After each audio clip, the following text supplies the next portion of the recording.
La Bible dit dans Psaume 94 et le verset 1, Dieu des vengeances éternelles, Dieu des vengeances, pareil. Prions. Merci Seigneur pour la Bible, pour la parole de Dieu. Touche nos cœurs, donne-nous la compréhension afin que ton nom soit glorifié, afin que nous puissions mettre en pratique ce que tu enseignes. Dans ton nom, je te prie, Jésus. Amen. Il parle du fait que c'est à Dieu les vengeances, pas à nous. Si quelqu'un mérite d'être jugé, d'être condamné, d'être puni, c'est Dieu qui doit décider, pas nous. Et celui qui a écrit ça est en train de regarder toute la méchanceté qui est faite dans le monde par les non-croyants, même par les croyants qui ne sont pas en communion avec Jésus. Et il dit, lève-toi, juge de la terre, rends aux superbes selon leurs œuvres. Jusqu'à quand les méchants, ô Éternel? Jusqu'à quand les méchants triompheront-ils? Oh, ça, je peux répondre.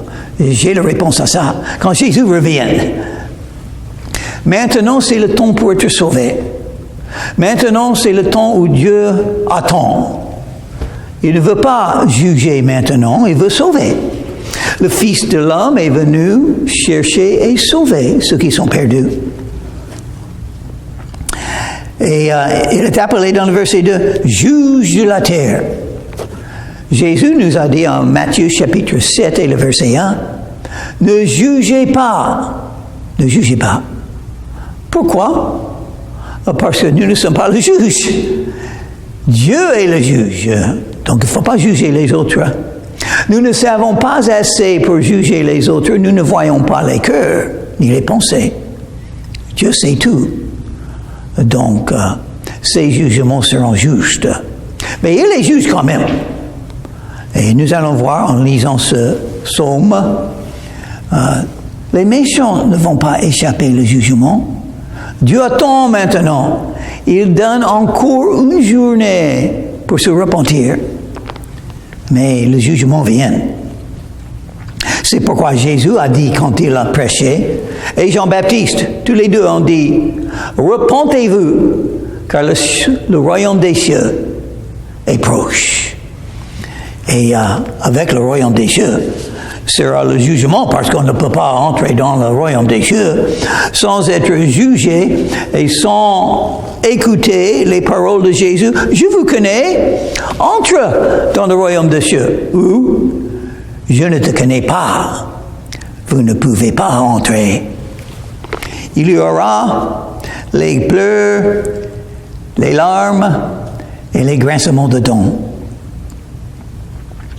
Il discourt, il parle avec arrogance. Tous ceux qui font le mal se glorifient. Pourquoi? Parce qu'ils vivent pour la vie présente seulement. Ils ne pensent pas à l'avenir, ils ne pensent pas à la vie après la vie, ils ne pensent pas du jugement, ils ne pensent pas du fait que Dieu est le juge de la terre. Il voit tout, il écoute tout, il sait tout, et il est juge. Il est saint. Il doit juger le péché. C'est pourquoi Jésus est venu mourir sur la croix. Obligatoire que quelqu'un souffre pour le péché. Et Jésus l'a fait parce qu'il nous aime. Il est notre sacrifice. L'agneau de Dieu qui ôte les péchés du monde, Jean-Baptiste a dit, et il avait raison. Éternel, il écrase ton peuple, ils oppriment ton héritage. Oui, les non-croyants n'aiment pas les croyants, des fois. Les non-croyants ne comprennent pas les croyants. Nous n'avons pas le même maître, nous n'avons pas le même esprit, nous n'avons pas les mêmes désirs, nous n'avons pas la même conduite. Il y a des grandes différences entre les croyants et les non-croyants. Ils égorgent la veuve et l'étranger. Ils assassinent les orphelins. Trois groupes qui ont besoin d'aide, les veuves, surtout il y a 2000 ans, il y a 3000 ans, une veuve sans un homme, la vie serait très difficile, même aujourd'hui ça peut être difficile. Qui va aider une veuve si elle n'a pas de mari, elle a besoin de l'aide. Et les étrangers ne sont pas chez eux, ils ne connaissent pas les lieux, ils ne connaissent personne peut-être. Ils ont besoin de l'aide. Si vous trouvez quelqu'un qui n'a pas de famille, qui n'a pas des amis, il faut les aider. Vous êtes là pour aider quelqu'un. Une des raisons que nous sommes là, les anges nous aident, donc nous pouvons faire comme les anges. Nous pouvons trouver des gens qui ont besoin de l'aide et nous pouvons les aider. Les veuves, les étrangers, même ce matin.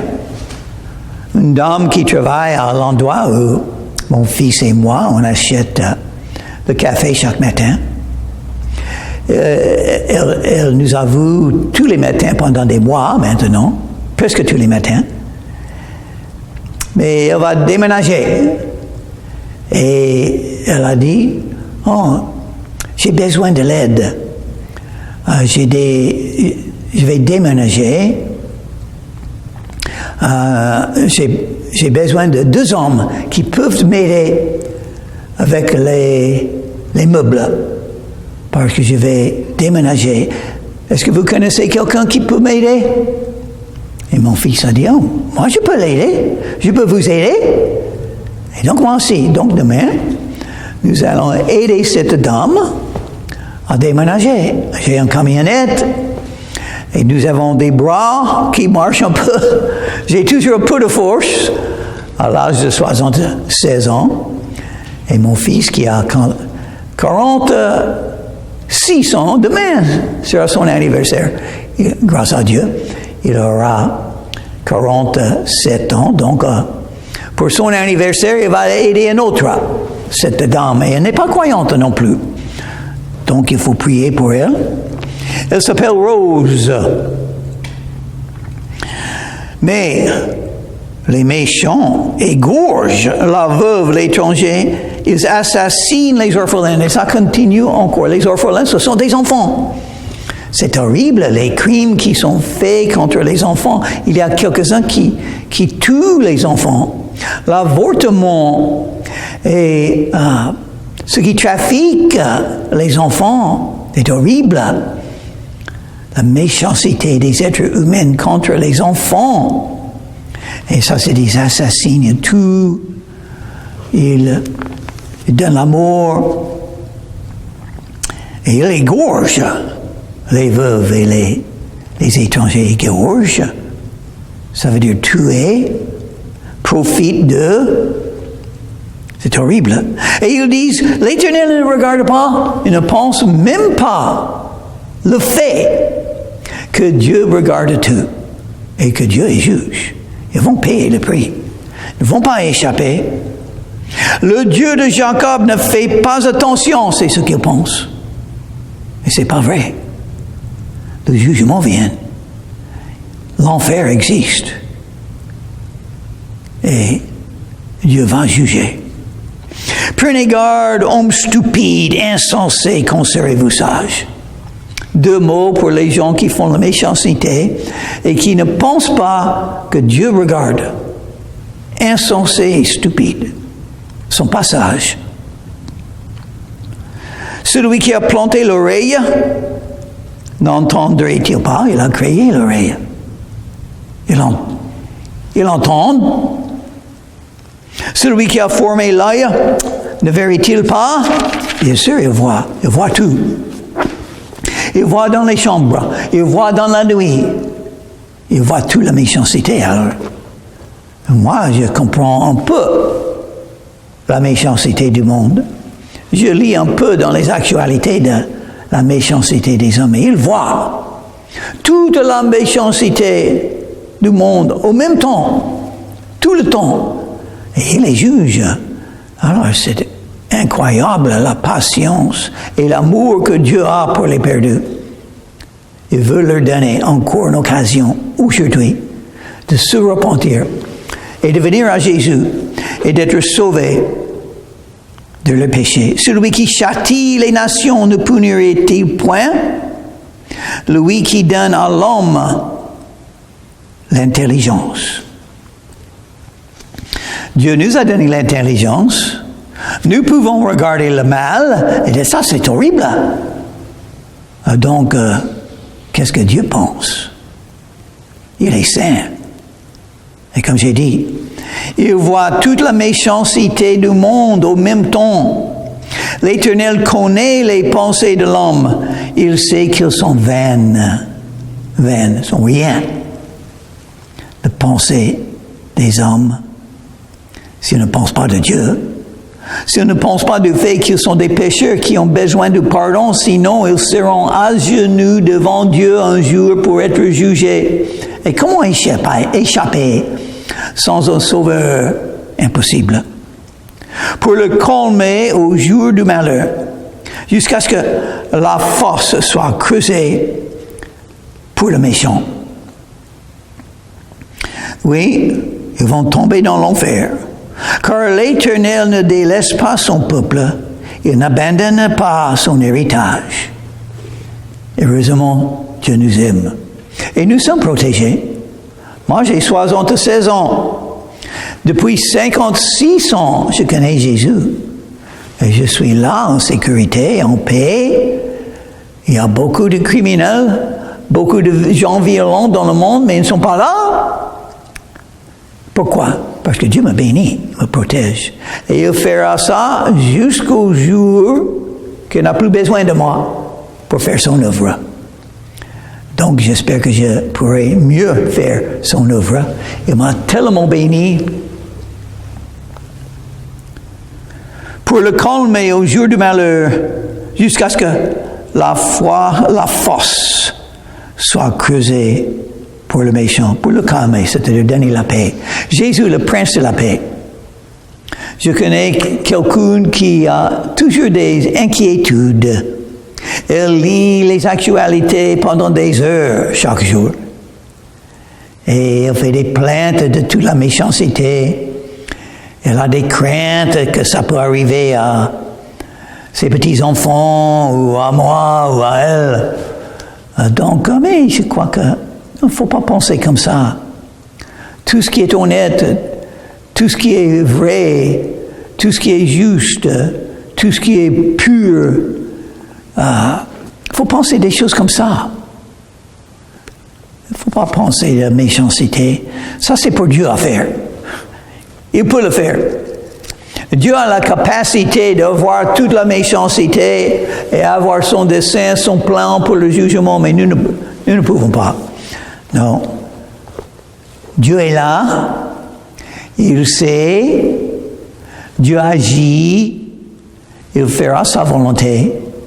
Le jugement vient quand Dieu est prêt, quand Dieu décide. Pour nous, il nous aime. C'est tout ce qu'il faut connaître. Dieu m'aime et il est tout puissant. Donc, je vais le suivre. Je vais le servir. Et si quelque chose de mauvais m'arrive, je vais louer le nom du Seigneur et je vais me confier en lui. Car le jugement sera conforme à la justice et tous ceux dont le cœur est droit l'approuveront. Nous allons voir que Dieu est juste. Il sait ce qu'il fait. Si vous avez foi en Dieu, c'est-à-dire la vraie foi, vous avez confiance. Dieu va faire ce qui est juste quand il est prêt. Qui se lèvera pour moi contre les méchants? Qui me soutiendra contre ceux qui font le mal? Qui? Non, personne sur la terre, ça c'est évident. Personne qui me comprend. Il n'y a personne qui peut voir ma situation et dire « Oh, c'est horrible. Oh, j'ai la compassion pour vous. J'ai pitié pour vous. » Non, personne. Non, ils vont me dire « Oh, tout ce qu'il faut, c'est dire ceci,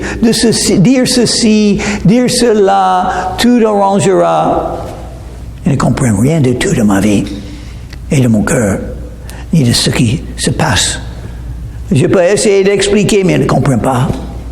Mais Dieu comprend. Et il comprend mieux que moi ce qui m'arrive. Et, verset 17, « Si l'Éternel n'était pas mon secours, mon âme serait bien vite dans la demeure du silence. » Et oui, le Seigneur est mon secours. Personne d'autre. Tous mes désirs, mes rêves, mes demandes, je l'ai mis dans les mains de Dieu. Maintenant, ce qui m'arrive, c'est sa volonté. Et donc, je le remercie. Il sait ce qui est bon, mieux que moi. Et moi, je crois. Je crois les promesses de Dieu. Ce que la Bible dit. Je crois Romains chapitre 8 et le verset 28. Nous savons que toutes choses concourent au bien de ceux qui aiment Dieu et de ceux qui sont les appelés selon son dessein. Ah, c'est bien ça. C'est bien. Même mes problèmes, mes difficultés, mes larmes, Dieu a raison. Et un jour, je saurai pourquoi. Mais maintenant, j'ai toute confiance en lui. Ce qu'il me donne pour une raison, pour sa gloire. Peut-être, afin que les anges puissent voir. Il y a quelqu'un qui continue à suivre Jésus malgré ses difficultés. Il y a quelqu'un sur la terre. Vous et moi, n'est-ce pas? Quand je dis, mon pied chancelle, ta bonté, ô Éternel, me sert d'appui. Oui, on peut être jusqu'au point de tomber, de faire une grande chute. Mais on peut se rappeler, non, Dieu est là. Il est tout puissant et même. J'ai déjà prié que sa volonté se fasse dans ma vie, et voilà ce qui m'arrive, c'est sa volonté. Donc, si je dois souffrir, je souffrirai. Si je dois pleurer, je pleurerai. Parce que j'ai confiance. Il est là, il agit. Il a exaucé mes prières. Quand les pensées s'agitent en foule au-dedans de moi, tes consolations réjouissent mon âme. Les bonnes choses de la parole de Dieu sont plus puissantes que tous les doutes, toutes les attaques spirituelles, toutes les idées négatives. La parole de Dieu est positive. La parole de Dieu parle de l'espérance d'un avenir où de bonnes choses vont m'arriver. C'est ça ce que je crois. Que je réfléchis sur ça. Je rejette les idées négatives. Je les jette loin de moi. Comme celui qui a écrit ceci. Les méchants te feraient-ils siéger sur leur trône? Eux qui forment des desseins iniques en dépit de la foi? Ils se rassemblent contre la vie du juste et ils condamnent le sang innocent. Oui, c'est ce qu'ils font. Ils condamnent ceux qui sont innocents.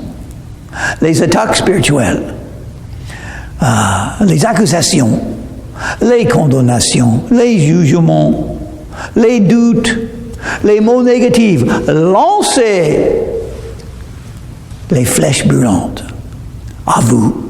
Mais avec le bouclier de la foi, vous allez les bloquer. Ils ne vont pas arriver chez vous. Parce que vous avez les promesses de Dieu. Vous avez la parole de Dieu qui est plus puissante que tous les attaques, que tous les mots négatifs. Jésus est mort pour moi, il m'aime. Mon avenir, c'est dans le royaume des cieux. Et je vais mourir. Aujourd'hui, donc bon. Les violents vont me tuer aujourd'hui. Bon. Je vais me réveiller dans le paradis. Ils se rassemblent contre la vie du juste. Ils condamnent le sang innocent. Mais l'Éternel est ma retraite. Mon Dieu est le rocher de mon refuge. Rocher, retraite, refuge, secours, il est tout pour moi. Fondement, il est mon rocher. C'est bien ça. J'ai un fondement. Jésus et ce qu'il a fait pour moi. Non, est-ce que je mérite d'être aimé comme ça? Non, je ne mérite rien du tout. Mais ça vient par la grâce de Dieu. Quand Dieu donne ce qu'on ne mérite pas, c'est la grâce de Dieu. Il fera retomber sur eux leur iniquité. Ça, c'est sûr. Le jugement vient. Ils seront jugés quand Dieu est prêt. Et Jésus nous a dit quoi faire. Les aimer. Aimez vos ennemis. Priez pour ceux qui vous maltraitent. Ils ont besoin d'être sauvés. Jésus est mort pour eux aussi. Peut-être l'amour pour les gagner. Il les réduira au silence pour leur méchanceté. L'Éternel, notre Dieu, les réduira au silence quand il est prêt. Il peut le faire, il est tout-puissant. Mais il les aime, il veut les sauver. Le Fils de l'homme est venu chercher et sauver ceux qui sont perdus. Et donc, Dieu a une raison pour tout ce qu'il laisse arriver dans nos vies, dans le monde. Et si vous avez les yeux de foi, vous allez voir que c'est Dieu qui agit dans les cœurs de tous, les non-croyants, les chefs des pays, les patrons, les policiers. Dieu est là. Les méchants, Dieu guide, Dieu bloque. Il empêche ce qui ne veut pas arriver. Et il utilise, il change, Dieu change le mal dans le bien, dans le monde, dans nos vies. Jésus revient, et quand il revient, il reviendra avec le jugement. Il est venu la première fois comme un agneau, doux, il a souffert. Les hommes ont fait ce qu'ils voulaient à Jésus quand il est venu la première fois. Ils l'ont crucifié. Mais Dieu a utilisé cela pour nous donner le salut. Nous sommes rachetés par le sang de Jésus-Christ qui a été versé sur la croix de Calvaire. Mais quand il revient la deuxième fois, vous pouvez le lire, Apocalypse chapitre 19, Jésus viendra à la tête d'une grande armée. Et Jésus lui-même vaincra l'Antéchrist dans la vallée de Megiddo. Et toutes les armées de l'Antéchrist seront détruites par Jésus. Jésus va le dire. C'est tout ce qu'il fera. Un mot sortira de la bouche de Jésus et tous seront tués. C'est un jugement horrible, mais nécessaire.